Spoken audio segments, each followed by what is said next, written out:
अंगद भाई मोगरी लेने क्यों बैठे हो तू? अरे यार बबलू बहुत ही परेशान છે ની મોંઘરી का मारे यार। क्यों काई हो यार? और तारी भाभी रोज हुआ कपड़ा दौते दौते और मगज कूटने लगी जाए यार। बबलू भाई गुस्सा गुस्सा में मगज कमती रोज मारा यार। अरे यार एक काम करे को पाको ही मीटे रे वापर। क्यों यार बबलू यार काई करना है यार मना 7 पर देखी एक से एक वॉशिंग मशीन ना आए ना। नहीं यार चल तक बतेल ना सस्ता में पीछे। अरे एक से एक लोग का साथ गिफ्ट भी देगा। नहीं यार अरे तक बतेल ना। हाँ चल चल हाँ तो देख यहाँ भी छे यहाँ भी छे। अरे आई तो हाँ एक से एक बताओ तो करूँ यहाँ भी छे यहाँ देख।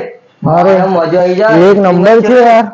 ये कितना पीछे है रे बबलू? अरे वासा अपन बात कर लेंगे अभी देख तो सही मशीन में मजा आई जा अंगद। ज्यादा महंगी तो नहीं है? अरे वो महंगी नहीं अपन का गिफ्ट भी देगा महंगी का ही। हाँ देख मजा आई जाए वो। हाँ यार मैंने अग्ग देखी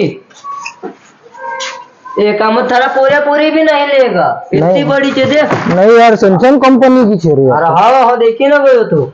हाँ यार मजा आई जाए यार अंगद।